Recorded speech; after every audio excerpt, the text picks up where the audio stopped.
휴대전화에 이번 달 실적이 떴습니다. 목표를 넘겼습니다. 팀장은 잘했다고 말합니다. 그런데 기쁨은 오래가지 않습니다. 다음 달에도 잘해야 한다는 걱정이 바로 올라옵니다. 인정받았는데도 마음은 쉬지 못합니다. 신앙생활도 이렇게 할 때가 있습니다. 기도를 많이 한 날에는 하나님이 가까운 것 같습니다. 화를 내고 넘어지면 하나님이 멀어진 것 같습니다. 잘한 날에는 자녀 같고 실패한 날에는 다시 남이 된 것처럼 느낍니다. 에베소서 1장 4절에서 6절은 우리의 시계를 아주 멀리 돌립니다. 내가 잘한 날보다 앞입니다. 내가 믿기로 결심한 날보다도 앞입니다. 세상이 만들어지기 전까지 돌아갑니다. 그리고 거기에서 구원의 시작을 보여줍니다. 오늘 본문은 예정에 관한 논쟁부터 시작하지 않습니다. 훨씬 더 가까운 질문을 던집니다. 나는 사랑받기 위해 오늘도 합격해야 합니까? 아니면 이미 자녀로 받아들였기에 다시 일어설 수 있습니까? 이 질문의 답을 끝에서 다시 만나겠습니다. 시험을 망친 학생이 집 앞에서 한참 서 있습니다. 문을 열면 부모의 표정부터 보게 될 것 같습니다. 점수가 좋을 때는 사랑받고 점수가 나쁠 때는 실망만 안겨드린다고 믿기 때문입니다. 집은 쉬는 곳이어야 하는데 또 하나의 시험장이 되었습니다. 우리 마음에도 이런 집이 있습니다. 하나님 앞에 갈 때 먼저 성적표를 꺼냅니다. 이번 주에는 예배를 빠뜨리지 않았습니다. 성경도 읽었습니다. 누구를 도왔습니다. 그러니 하나님이 나를 기뻐하실 것이라고 생각합니다. 반대로 기도를 놓쳤습니다. 같은 죄에 또 넘어졌습니다. 마음이 차갑습니다. 그러니 하나님도 나를 포기하셨을 것이라고 생각합니다. 이렇게 살면 신앙은 사랑의 관계가 아니라 계약직 생활이 됩니다. 오늘 잘하면 하루 연장되고 내일 넘어지면 계약이 끝날까 두렵습니다. 겉으로는 열심히 신앙생활하지만 속에서는 늘 해고 통지를 기다립니다. 이 두려움은 예배의 모습도 바꿉니다. 기도는 아버지와 나누는 대화가 아니라 점수를 따는 숙제가 됩니다. 봉사는 받은 사랑을 흘려보내는 일이 아니라 나의 쓸모를 증명하는 일이 됩니다. 다른 사람이 칭찬받으면 함께 기뻐하기보다 내 자리가 줄어든 것처럼 불안해집니다. 사랑을 경쟁으로 배웠기 때문입니다. 어떤 사람은 이런 긴장에 지쳐 아예 멈춥니다. 어차피 완벽하게 못할 바에는 아무것도 하지 않겠다고 말합니다. 또 어떤 사람은 더 바쁘게 움직입니다. 잠시라도 쉬면 하나님이 실망하실 것 같기 때문입니다. 모습은 반대지만 뿌리는 같습니다. 둘 다 하나님을 아버지보다 평가자로 먼저 보고 있습니다. 문제는 우리가 순종한다는 데 있지 않습니다. 순종의 자리가 바뀐 데 있습니다. 사랑받기 위해 순종하는 것과 사랑받았기에 순종하는 것은 겉으로 비슷해 보여도 마음의 방향이 전혀 다릅니다. 앞에 사람은 넘어질 때 숨습니다. 뒤에 사람은 넘어질 때 아버지께 돌아갑니다. 성도 여러분, 하나님은 우리의 순종을 가볍게 여기지 않으십니다.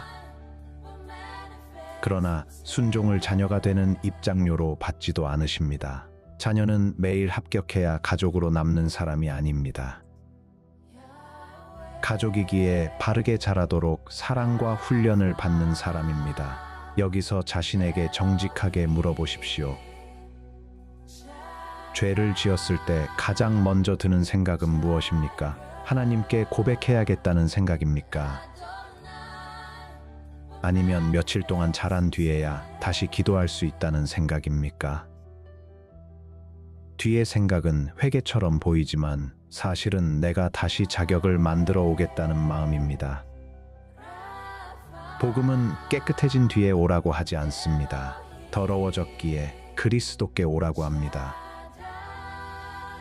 그렇다면 하나님은 언제 우리를 자녀로 삼기로 뜻하셨을까요? 우리가 처음으로 좋은 점수를 받은 날일까요? 본문은 놀랍게도 우리의 성적표가 생기기 전으로 시계를 돌립니다. 한 부부가 아이를 맞이하기로 했습니다. 아이는 아직 그 집에 오지 않았습니다. 그런데 작은 방에는 침대가 놓입니다. 서랍에는 옷이 들어갑니다. 식탁에는 의자가 하나 더 생깁니다. 아이가 문을 열고 들어오기 전에 이미 그 집의 생활이 아이를 향해 움직이기 시작했습니다. 에베소서는 하나님이 창세전에 그리스도 안에서 우리를 택하셨다고 말합니다. 창세전은 단지 아주 오래전이라는 뜻만이 아닙니다. 우리의 공로가 끼어들 자리가 전혀 없다는 뜻입니다. 우리가 선한 일을 하기 전입니다. 우리가 기도하기 전입니다. 우리가 하나님을 찾기 전입니다. 심지어 우리가 실패하기도 전입니다. 구원의 시작을 우리 안에서 찾으면 마음은 늘 흔들립니다. 내 결심은 강했다가 약해집니다. 감정은 뜨거웠다가 식습니다. 기억은 선명했다가 흐려집니다. 그러나 구원의 시작이 하나님의 뜻에 있다면 이야기가 달라집니다. 시작점이 내 마음 밖에 있기 때문입니다. 사진 앱은 몇 년 전 오늘의 사진을 보여줍니다. 우리는 그 사진을 보며 그때의 결심과 감정을 떠올립니다. 그러나 기억나지 않는 날도 많습니다. 우리의 신앙도 기억에만 기대면 불안합니다. 내가 언제 정확히 믿었는지, 그때 얼마나 진심이었는지 계속 되짚게 됩니다. 바울은 우리의 기억보다 더 오래된 하나님의 뜻을 가리킵니다.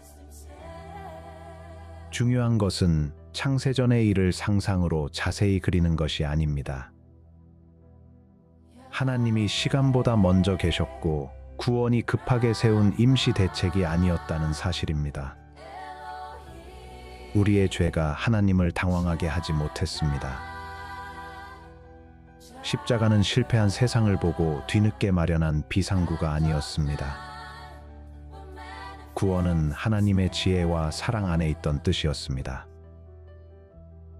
이 말은 우리가 아무렇게나 살아도 된다는 뜻이 아닙니다. 오히려 반대입니다. 내가 만든 관계라면 내 힘이 다할 때 포기할 수 있습니다. 그러나 하나님이 시작하신 관계라면 우리는 넘어져도 그분께 돌아가야 합니다. 사랑이 순종을 없애는 것이 아니라 순종이 자랄 뿌리를 만들어줍니다. 창세전의 선택은 차가운 시간표가 아닙니다. 아이가 오기 전에 준비된 방과 같습니다. 물론 인간의 비유는 하나님의 뜻을 다 담지 못합니다. 그러나 한 가지는 보여줍니다. 아이가 방을 만들지 않았습니다. 아이가 의자를 산 것도 아닙니다. 사랑이 먼저 움직였습니다. 그러므로 오늘 믿음이 약하다는 사실보다 더 깊은 곳을 보십시오. 약한 믿음을 칭찬하라는 뜻이 아닙니다. 믿음의 대상이신 그리스도를 보라는 뜻입니다. 파도가 높을 때 배를 지키는 것은 승객의 평온한 표정이 아니라 단단한 닻입니다. 우리의 마음은 파도처럼 움직이지만 하나님의 뜻은 그 파도보다 깊은 곳에 닻을 내립니다. 구원은 내가 하나님을 찾아낸 사건이기 전에 하나님이 잃어버린 나를 품으신 사건입니다. 그런데 여기서 중요한 말이 하나 더 있습니다. 하나님은 막연히 우리 안의 가능성을 고르신 것이 아닙니다. 본문은 선택이 일어난 자리를 분명히 말합니다. 그 자리는 그리스도 안입니다. 채용 담당자가 지원서를 살펴봅니다. 경력, 자격증, 추천서, 예상 성과를 비교합니다. 회사는 앞으로 도움이 될 사람을 고릅니다. 그래서 우리는 선택이라는 말을 들으면 먼저 조건을 떠올립니다. 하나님도 더 나은 사람, 덜 망가진 사람, 앞으로 잘할 사람을 미리 골랐다고 생각하기 쉽습니다. 그러나 성경의 선택은 하나님의 인재 선발이 아닙니다. 하나님은 미래의 공로를 미리 보고 상을 주신 것이 아닙니다. 만일 하나님이 우리의 가능성을 보고 택하셨다면 구원은 결국 인간의 자랑으로 돌아갑니다.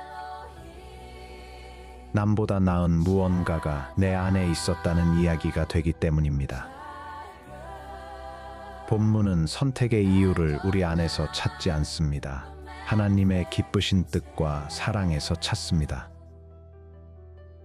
이것은 설명을 포기하라는 말이 아닙니다.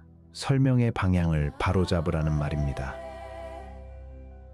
질문은 내가 무엇을 보여드렸기에 선택받았는가가 아닙니다. 자격 없는 나를 왜 사랑하셨는가입니다. 그 질문 앞에서 우리가 할 수 있는 대답은 자랑이 아니라 감사입니다. 예정이 두려운 이유 가운데 하나는 내가 명단 안에 있는지 밖에 있는지 확인하려 하기 때문입니다. 그래서 자기 마음을 끝없이 들여다봅니다. 믿음이 충분한가? 회개가 진짜인가? 감정이 뜨거운가? 그러나 어두운 방에서 자기 눈을 오래 들여다본다고 빛이 생기지는 않습니다. 인터넷 추천 화면은 내가 무엇을 오래 봤는지 계산해 다음 영상을 고릅니다. 쇼핑몰은 내가 무엇을 살 가능성이 높은지 분석해 상품을 보여줍니다. 우리는 매일 가능성을 계산해 선택받는 세상에 삽니다. 그래서 하나님의 선택도 거대한 추천 알고리즘처럼 오해합니다. 그러나 하나님은 우리의 클릭 기록을 모아 가능성이 높은 사람을 고르신 것이 아닙니다. 은혜는 계산의 결과가 아닙니다. 하나님이 죄인을 사랑하기로 기뻐하신 뜻입니다. 이 사실은 우리의 질문을 바꿉니다. 왜 저 사람보다 내가 선택받았는가가 아니라 나 같은 사람까지 왜 품으셨는가를 묻게 합니다. 전자의 질문은 비교를 낳고 후자의 질문은 눈물을 낳습니다. 성경은 우리에게 숨겨진 명단을 찾아내라고 하지 않습니다. 그리스도를 바라보라고 합니다. 죄인을 부르시는 복음을 듣고 그분께 나아오라고 합니다. 내 믿음의 크기가 아니라 믿음이 향한 분이 누구인지 보라고 합니다. 선택은 자기 자신을 오래 응시하게 만드는 교리가 아닙니다. 나를 구원하시는 그리스도를 보게 하는 교리입니다. 채용 담당자의 책상에서는 조건이 중요합니다. 그러나 복음의 문 앞에서는 은혜가 먼저입니다. 다음 장에서 우리는 왜 본문이 선택을 반드시 그리스도 안에 묶어두는지 살펴보겠습니다. 혹시 나는 믿음이 약하니 그리스도께 갈 수 없다고 생각합니까? 믿음이 약하기 때문에 가야 합니다. 병원은 건강한 사람이 자격을 증명하는 곳이 아니라 아픈 사람이 치료를 구하는 곳입니다. 복음의 초청도 마찬가지입니다. 스스로 괜찮아진 뒤에 오라는 말이 아니라 수고하고 무거운 짐을 진 채로 오라는 부르심입니다. 휴대전화 사진 한 장을 생각해 보십시오. 가족들이 함께 찍었습니다. 그런데 사진 한가운데 자리가 비어 있습니다. 누군가를 나중에 잘라 붙이면 모양은 비슷할 수 있습니다. 하지만 처음부터 함께 서서 찍은 사진과는 다릅니다.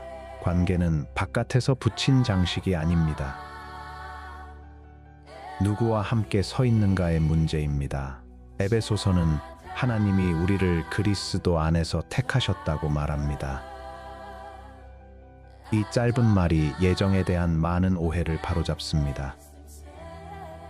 하나님은 예수와 상관없이 사람들의 운명을 나누신 것이 아닙니다. 자기 아들 안에서 한 백성을 구원하기로 뜻하셨습니다. 그리스도 밖에서 우리는 우리의 실적과 실패로 자신을 설명합니다. 잘한 날에는 스스로를 높이고 망친 날에는 스스로를 버립니다. 그러나 그리스도 안에서는 나를 설명하는 중심이 달라집니다. 내가 무엇을 이루었는가 보다 그리스도께서 나를 위해 무엇을 이루셨는가가 먼저 옵니다. 이것이 믿음입니다. 믿음은 내가 괜찮은 사람이라고 우기는 힘이 아닙니다. 괜찮지 않은 내가 그리스도께 피하는 것입니다. 믿음은 내 손이 얼마나 강한지 증명하는 일이 아닙니다. 약한 손으로도 강한 구주를 붙드는 것입니다. 여기서 구독으로 이 에베소서의 흐름을 계속 함께 붙들어 주십시오. 우리는 어려운 교리를 삶에서 떼어놓지 않고 오늘 다시 일어설 수 있는 복음으로 차근차근 살펴볼 것입니다. 그리스도 안에서 택하셨다는 말은 우리의 눈을 명단에서 십자가로 옮깁니다. 나 자신을 검사하는 일만 반복하지 않고 죄인을 위해 죽고 살아나신 예수를 바라보게 합니다. 내가 사진 바깥에서 억지로 붙은 사람이 아니라 그리스도 안에서 은혜로 받아들여진 사람임을 알게 합니다. 은행 계좌에 잔액이 없는데 다른 사람의 돈을 내 것처럼 말할 수는 없습니다. 그러나 그리스도와 연합한 믿는 자는 남의 것을 훔쳐 자랑하는 사람이 아닙니다. 그리스도께서 자기 의와 생명을 은혜로 나누어 주신 사람입니다. 우리의 빈손이 채워지는 이유는 손이 훌륭해서가 아니라 그분이 풍성하시기 때문입니다. 그래서 그리스도 아니라는 말은 신앙의 장식이 아닙니다. 예정과 용서와 자녀됨을 붙드는 중심입니다. 예수를 빼고 예정만 말하면 차가운 운명론이 되기 쉽습니다. 예수를 중심에 두면 예정은 죄인을 위해 자기 아들을 내어주신 사랑의 계획으로 보입니다. 그렇다면 하나님은 그리스도 안에서 우리를 어디로 데려가십니까? 단지 죄를 용서하고 멀리 세워두십니까? 본문은 훨씬 따뜻한 목적지를 말합니다. 하나님은 우리를 자기 집의 자녀로 받아들이십니다. 입양을 기다리던 아이가 새 집에 들어옵니다. 현관에는 작은 신발이 놓여 있습니다. 냉장고에는 아이가 좋아하는 음식이 있습니다. 가족 단체 대화방에는 아이의 이름이 들어갑니다. 가장 중요한 변화는 방이 생긴 것이 아닙니다. 이제 이 집을 우리 집이라고 부를 수 있다는 것입니다. 에베소서는 하나님이 예수 그리스도를 통하여 우리를 자기 자녀로 삼기로 예정하셨다고 말합니다.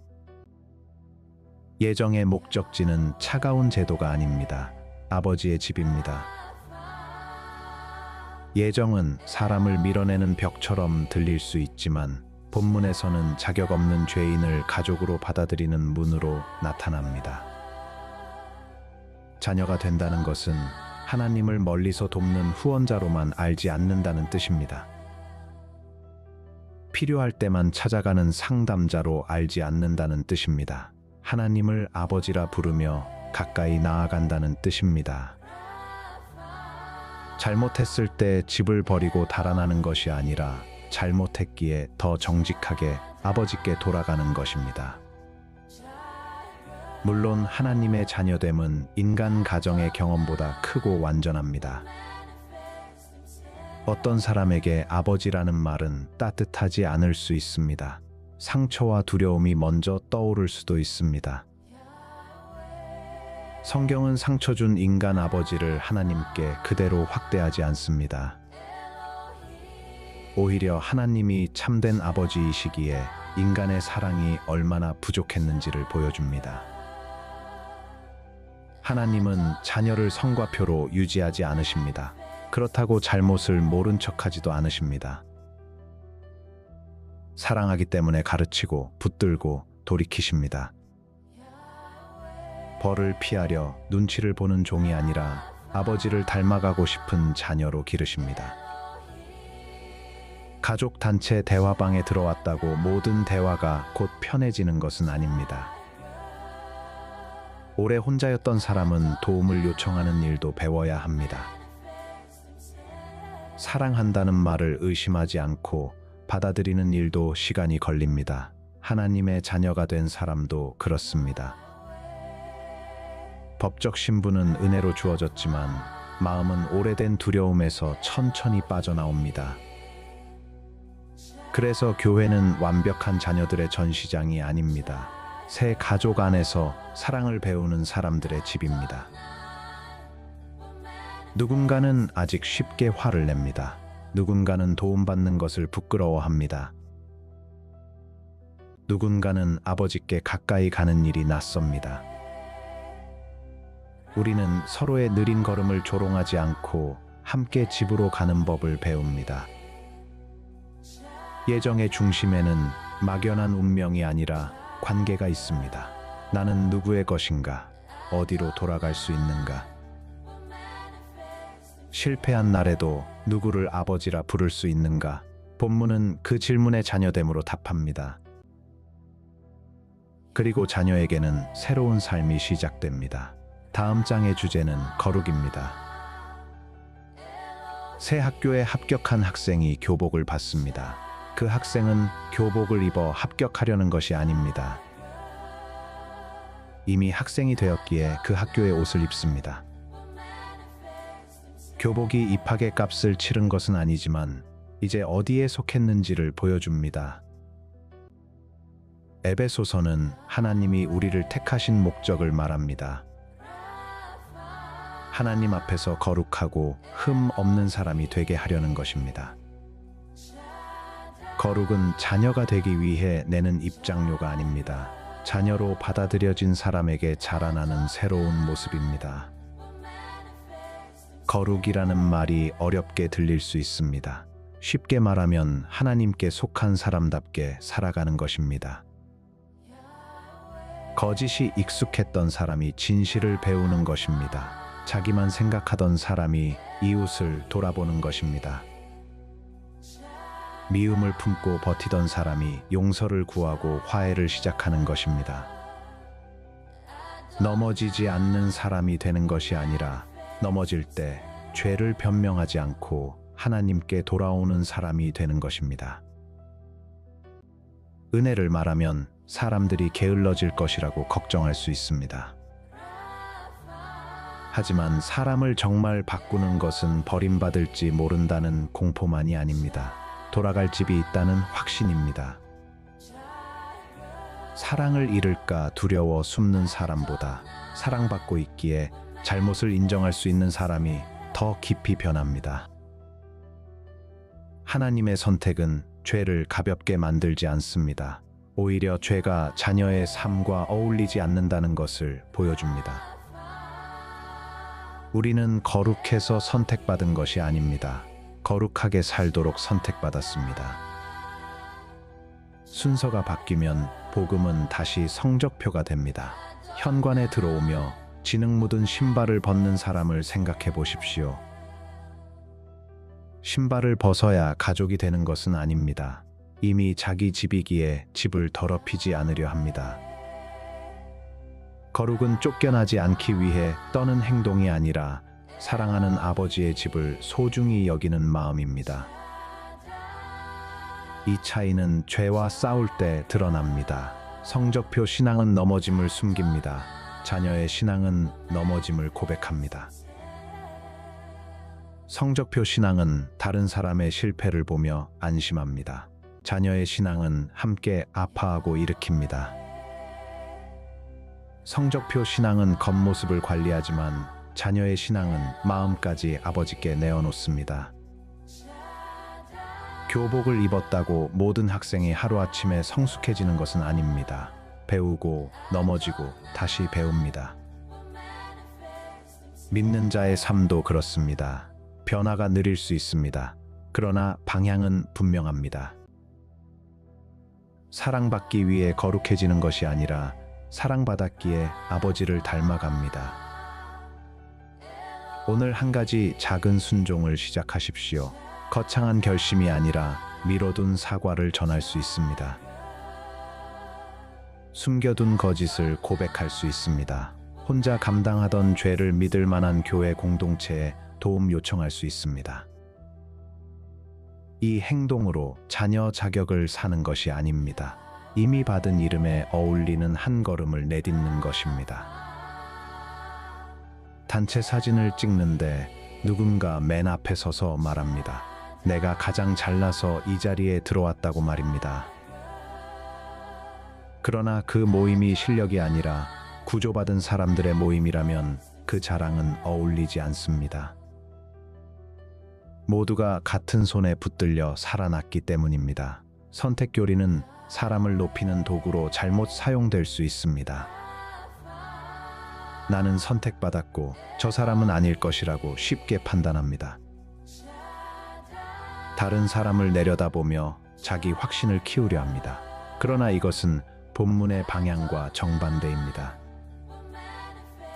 하나님이 우리의 공로 때문이 아니라 은혜로 택하셨다면 자랑할 것은 우리에게 남지 않습니다. 선택받았다는 확신이 깊어질수록 말은 낮아져야 합니다. 자격 없는 나를 받아주셨다는 사실을 아는 사람은 아직 믿지 않는 이웃을 함부로 대할 수 없습니다. 또 선택은 복음을 전하지 않아도 된다는 핑계가 아닙니다. 우리는 하나님의 숨겨진 뜻을 들여다볼 수 없습니다. 우리에게 주어진 것은 모든 사람에게 전할 복음입니다. 목마른 사람에게 물을 건네듯 지친 사람에게 그리스도를 전합니다. 누가 들을지 계산하기 전에 충실하게 사랑하고 말합니다. 선택은 기도를 멈추게 하지도 않습니다. 하나님이 구원을 시작하고 이루신다는 사실이 오히려 기도할 용기를 줍니다. 사람의 굳은 마음보다 하나님의 은혜가 크다는 것을 믿기 때문입니다. 변화 가능성이 없어 보이는 가족을 위해 다시 기도할 수 있습니다. 구조된 사람이 구조선을 자기 소유처럼 자랑한다면 이상합니다. 그는 배를 만든 사람도 아니고 파도를 이긴 사람도 아닙니다. 그저 내민 손을 붙든 사람입니다.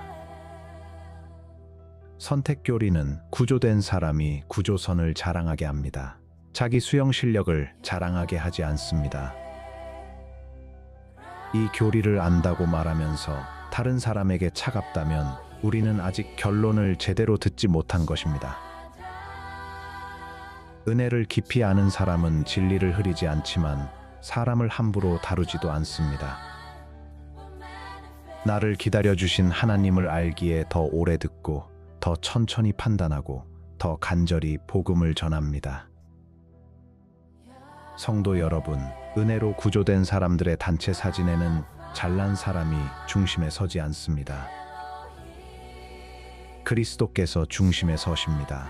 우리는 서로를 보며 누가 더 자격 있었는지 묻지 않습니다. 모두를 살리신 분을 바라봅니다. 그래서 에베소서 1장 6절은 하나님의 은혜의 영광을 찬송하게 하려는 것이라고 결론 내립니다. 선택의 마지막 소리는 논쟁에서 이겼다는 선언이 아닙니다. 자격 없는 나를 품으신 은혜에 대한 찬송입니다. 지금까지의 모든 이야기는 흔들리는 날에 어디로 돌아갈 것인가를 보여주기 위한 것이었습니다. 다시 집 앞에 서 있는 학생을 생각해 보십시오. 손에는 좋지 않은 성적표가 있습니다. 그러나 이번에는 문을 엽니다. 점수가 좋기 때문이 아닙니다. 그 집이 여전히 자기 집이기 때문입니다. 믿는 자에게도 실패한 날이 옵니다. 기도가 메마른 날이 있습니다. 오래 끊었다고 생각한 죄가 다시 고개를 들 때도 있습니다. 그때 우리는 두 가지 거짓말 사이에서 흔들립니다. 하나는 이 정도 죄는 괜찮다는 말입니다. 다른 하나는 이제 하나님께 돌아갈 수 없다는 말입니다. 복음은 두 거짓말을 모두 거절합니다. 죄는 가볍지 않습니다. 그리스도께서 피 흘리실 만큼 무겁습니다.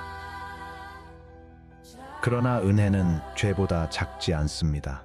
그리스도께 피하는 죄인을 깨끗하게 하실 만큼 큽니다. 사람들은 휴대전화의 중요한 자료를 자동으로 백업합니다. 기기를 잃어도 모든 것이 사라지지 않게 하려는 것입니다. 그러나 우리의 구원은 우리의 불완전한 기억을 어딘가에 복사해둔 정도가 아닙니다. 살아계신 하나님이 자기 뜻과 약속으로 붙드시는 관계입니다. 우리는 비밀번호를 잊을 수 있지만 하나님은 자기 백성을 잊지 않으십니다. 이 확신은 감정을 부정하지 않습니다. 불안한 날에는 불안하다고 말해도 됩니다. 눈물이 나는 날에는 울어도 됩니다.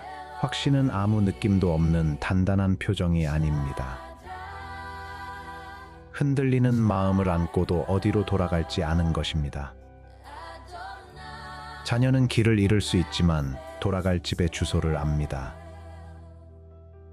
창세전에 시작된 하나님의 뜻은 우리의 오늘을 무책임하게 만들지 않습니다. 오히려 회개할 길을 엽니다. 내가 나를 붙든 힘이 구원의 마지막 끈이라면 손이 풀리는 순간 모든 것이 끝납니다. 그러나 하나님이 그리스도 안에서 시작하셨다면 약한 손으로도 다시 그분을 붙들 수 있습니다. 사랑하는 교회 여러분, 예정이라는 말을 차가운 명단으로 기억하지 마십시오. 그리스도 안에서 자격 없는 죄인을 자녀로 받아들이신 사랑의 계획으로 기억하십시오. 선택을 다른 사람을 판단하는 망원경으로 사용하지 마십시오. 내 자랑을 내려놓고 은혜를 바라보는 거울로 사용하십시오. 우리는 거룩해서 선택받은 것이 아닙니다. 거룩하게 살도록 선택받았습니다. 우리는 잘해서 자녀가 된 것이 아닙니다. 자녀로 받아들여졌기에 아버지를 닮아갑니다. 우리는 찬송받을 사람이 아닙니다. 은혜의 영광을 찬송할 사람입니다. 처음의 질문으로 돌아갑니다. 나는 사랑받기 위해 오늘도 합격해야 합니까? 아닙니다. 그리스도 안에 있는 믿는 자는 매일 자녀 자격을 새로 따내는 사람이 아닙니다. 이미 자녀로 받아들여졌기에 실패한 날에도 문을 열고 아버지께 돌아가는 사람입니다.